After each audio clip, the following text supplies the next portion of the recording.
Welcome to Annapolis Mosaics. Our program spotlights people in our city who are involved in activities designed to promote good human relations. I am Michael Keller, the chair of the Annapolis Human Relations Commission and your host. The commission is a city board that promotes equal opportunity and seeks to eliminate discrimination. Annapolis Mosaics invited the 3 mayoral candidates to appear on our show to talk about human relations issues. And my guest today is Alderman Dave Cordle, the Republican candidate for mayor. Welcome to Annapolis Mosaics. Thank you for having me. It's great to be here. Could you share with our viewers your general thoughts about issues of human relations that you think are important?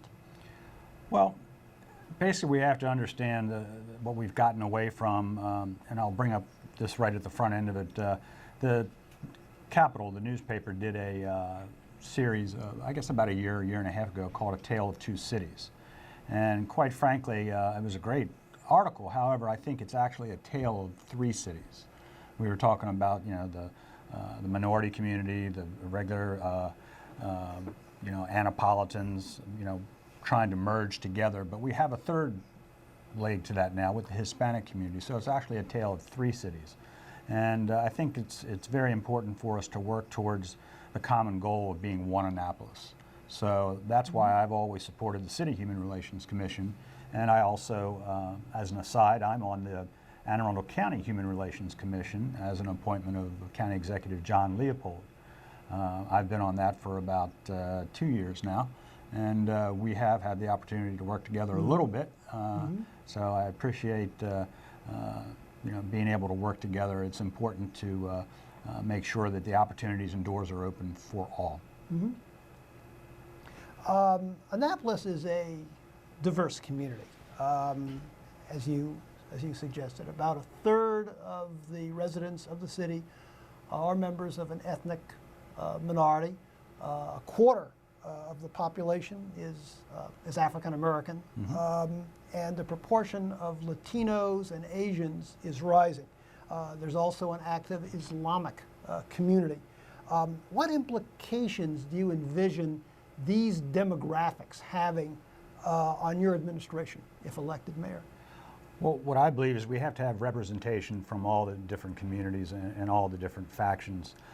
We can't close the door to anything. One of our biggest challenges is with the Latino community, in that a lot of times we find that there's a language barrier. So what I would like to do is have someone that is from the Latino community working for the city as a liaison into the community to go beyond OLA and the Centro de Ayuda. I'm working with Dr. Irene Zoppi, who used to be the head of the Centro de Ayuda, and she has actually introduced me to a number of the Hispanic community leaders, both in business and in the residential areas. So that's important. I also make sure that we have representation from the African American community. Again, equal opportunity is one of the most things, and one of the things that Americans have fought for. Not just white, black. Everyone has fought to be where they are, and we want to give those opportunities as often as we can. So, as mayor, the door will be open. I commanded 3 Army Reserve units, and one of the things that people understood right away, and a lot of them were from Annapolis, the first one. It was the MAP Distribution Center over on Broadneck Road. And when I took over, it was 85% African American. And what I really took the time to get people to understand is I didn't see the color. Everybody was green, because back then we wore the green uniform. So to me, as a commander, with a lot of issues that would come up for fairness and promotions and things like that, it's like, I don't see the color, I don't see the white, I don't see the black or the Hispanic, I see the green. So that's the approach that I'll take here in City Hall. Right. Several years ago, Mayor Ellen Moyer organized a forum at St. John's College dealing with civility in public discourse, and she recently had an op-ed piece in the Capitol about this topic. And while political conversation has its rough edges, the recent debate on health insurance reform has exposed what is an increasingly nasty partisan divide in American society. Now, what will you do as mayor to help to calm the dialogue as it relates to city issues? Well, we have to focus on what the issues are, and partisan politics, I think, is working its way out of local politics. What we just recently saw in the primary election was an embarrassment to our city. I don't think we have room for any of those type of antics. People are really tired of seeing, this, win at all costs and destroy type issues in the election. So on city council, as being one of 9 votes, I think it's very important that we keep the door open and all work together. And I have a great working relationship, probably the best working relationship other than with Fred Payon is with Ross Arnett. I look to him for the fiscal matters because he is quite much more of an expert in those fields, in that field than I am. Conversely, he looks to me for the public safety piece because I feel I am an expert in most areas within public safety, having been in law enforcement for 29 years and having been a firefighter and an emergency medical technician. We play well together, and I think that's what we need to do. The door is open to everyone. When we're going to work on tackle a tough issue in Annapolis, it's going to be everybody. And with the strong city council manager form of government, the charter amendment that I introduced the other night, we're going to see professional management in the day-to-day operations of the city. And along with that comes, the equal opportunity piece.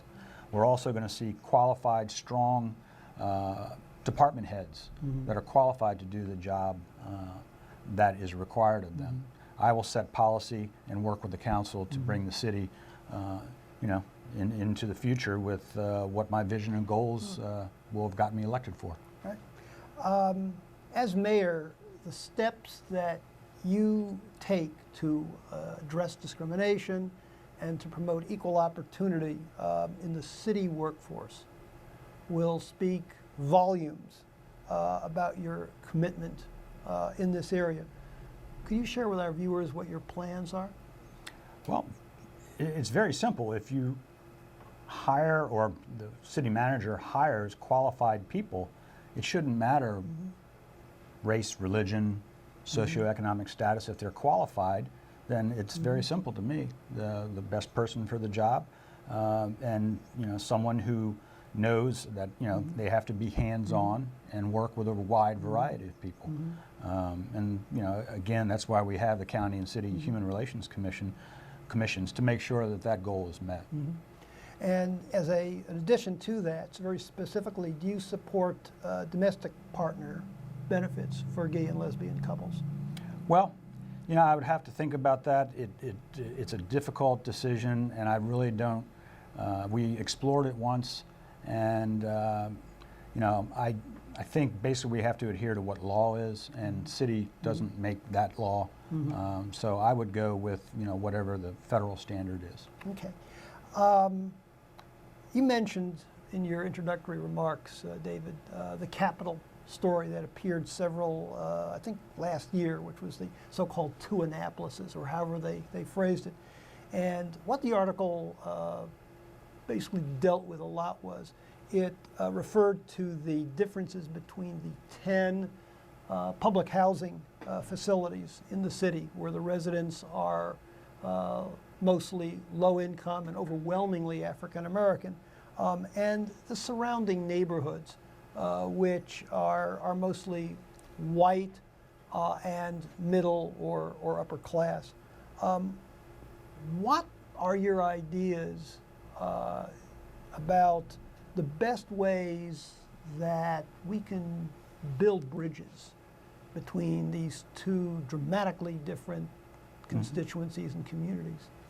Well, there are a number of ways, and it's already started. The Eastport Girls Club kind of came out of the Eastport Gunfire Group when we had a rash of shootings over in the Eastport area. So there's some positive that has come out of it. And what it boils down to is it's basically all about our children. And that's why I got involved when I was invited to join the Boys and Girls Club board of directors, I guess about 4, maybe 5 years ago now. So it starts with our children. Some of the people that have gotten involved in the criminal justice system, you know, have made their bed. But if we can get to the kids before they come to that divide in the road, then I think if we can steer them the right way, we're going to produce a better citizen, along with, you know, a more cohesive community. Okay. You had talked also in your introductory remarks about the increasing number of Latinos in the Annapolis area, and it's probably the fastest growing demographic group. And with it, you've got some issues which have come up. The recent conviction of the owner of a local painting company for hiring illegal immigrants. It shows that Annapolis is not immune from what is essentially a very thorny national issue.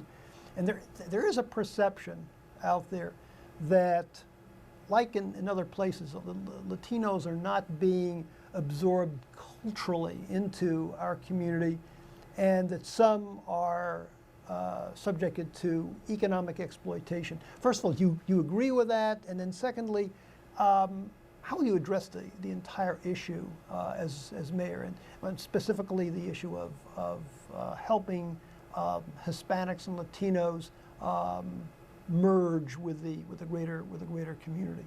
Well, that's what I've been working on with Dr. Zoppi and another young lady who works with the YWCA in the domestic violence area, because in that community that is a bit of a problem. When we throw cultures together, especially where there's a language barrier, it makes it that much more difficult. But if the three Annapolises, if you want to call it that, you know, take the time to look at each other and understand their culture just as they need to understand our culture. One of the biggest problems we have in a lot of the Latino households is overcrowding. Well, in their culture, that's relatively accepted.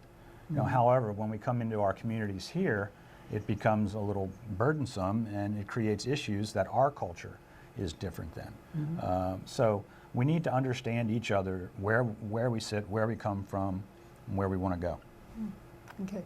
A notorious hate group has on occasion circulated racist, anti-Jewish, anti-gay, and anti-immigrant literature to homes in various parts of Annapolis. There's been sporadic activities. Well aware of it from... I'm sure you've experienced that in Hunt Meadows. It's been in other places. I know we certainly had it in Eastport, where I live. Again, it's a constitutionally protected activity. At the same time, what advice would you have for communities and individuals who have been victimized by such materials, and what actions might you take as mayor, not as much in terms of preventing it, because you really can't prevent it legally, you can't stop them from doing it, but what actions might you take as mayor to draw the attention of the community in terms of steps that they could take to deal with it? Well, education is important, and most importantly, what I would tell people if they experience something like this is contact the police. Even though it may not be a crime, it's good for the police to be aware of it, because sometimes literature drops can escalate into destruction of property, defacing of. I investigated the R.S.T. Allen statue desecration a while back. I went down and investigated the Rapture Church down below Shadyside when that was vandalized.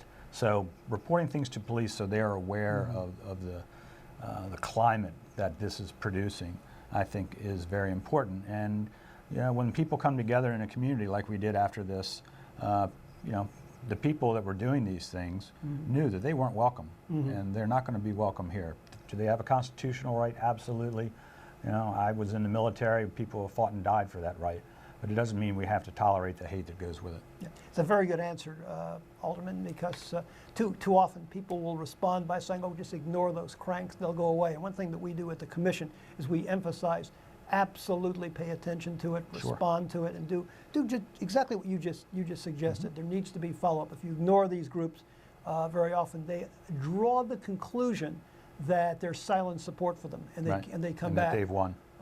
But if communities and individuals respond and say, and essentially, we don't want you here, very often they won't come back. That's right. Are there initiatives that you favor to improve the lives of Annapolitans with physical or mental disabilities? Absolutely, and we talked about this before. I have a young lady who's going to be working with me. She's a receptionist at the State's Attorney's Office, and she's wheelchair bound and has a companion dog, a black lab she just got. And I want to work with her as well as Alan Vandendrish, who is blind and has a guide dog. So there are two people that, you know, it's like getting a subject matter expert. You know, I've not walked in, you know, his shoes or rode in her wheelchair. So I would need to bring people like them together, and we're trying to find a common time that we can all sit down and talk, because within our community services section of the city, I want to have somebody that can address disabilities, not only for the physically impaired, but also for military veterans that may be coming back with war injuries, whether they be physical or whether they be psychological. So we need to have people in there that you know what it's like to have, you know, come from there. So when there is a problem or an issue or someone needs a little bit of help, we'll have a place where they can go. Okay. What policies would you pursue as mayor to enhance the living situation of residents of the city's public housing communities? As you're well aware, Annapolis, I think, has got more public housing units, given the size of the city, than any other community, I think, in the United States. Per capita, yeah, per capita. And so, given the number of them, given the large number of people that live in these communities, there have been issues that have arisen over the years regarding them. What will be your policy toward them, and especially in terms of enhancing the living situation that they have? Very simple, and that's starting with the kids. Again, that's why the Boys and Girls Club programs are so important.